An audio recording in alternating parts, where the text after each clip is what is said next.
A headline that I came across is about the coronavirus, and it plays on the availability heuristic.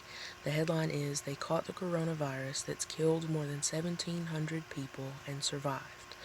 There's obviously been a lot of information about the coronavirus, a lot of headlines, news articles. It's been on TV and in social media lately.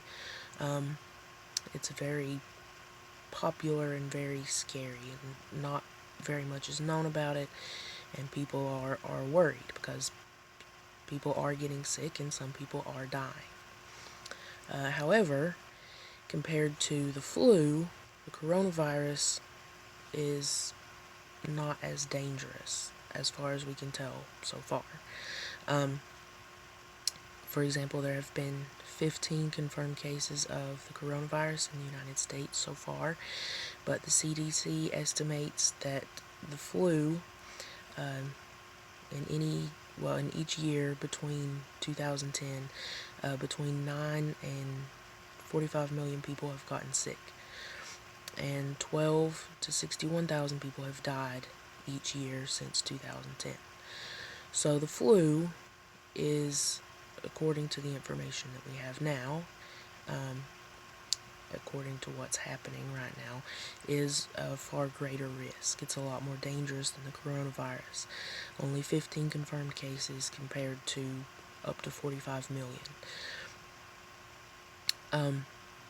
But because there's so much about the coronavirus now in the news and on social media and everywhere, we see pictures of people in hazmat suits and hear about people being quarantined, and every time there's a new case, it's all over the news. So that leads us to believe that it is a far greater threat than it is. And one thing that makes it so scary is not that much is known about it yet. It's not as well understood as the flu, but again, 15 cases in the entire United States compared to 9 to 45 million cases of the flu. But the flu is kind of old news. It's something we already know about. No one's that interested anymore. But the coronavirus is, it's a newer thing, not as well understood. People are afraid, so it gets a lot more attention in the media. And so all of the articles about it, news stories and things like that, makes it seem like a far greater threat because people are talking about it all the time when they're not talking about something like the flu as much. So it really plays into that availability heuristic, because the information that we have available to us is very easily to believe that it's a very serious threat that we need to be worried about right now.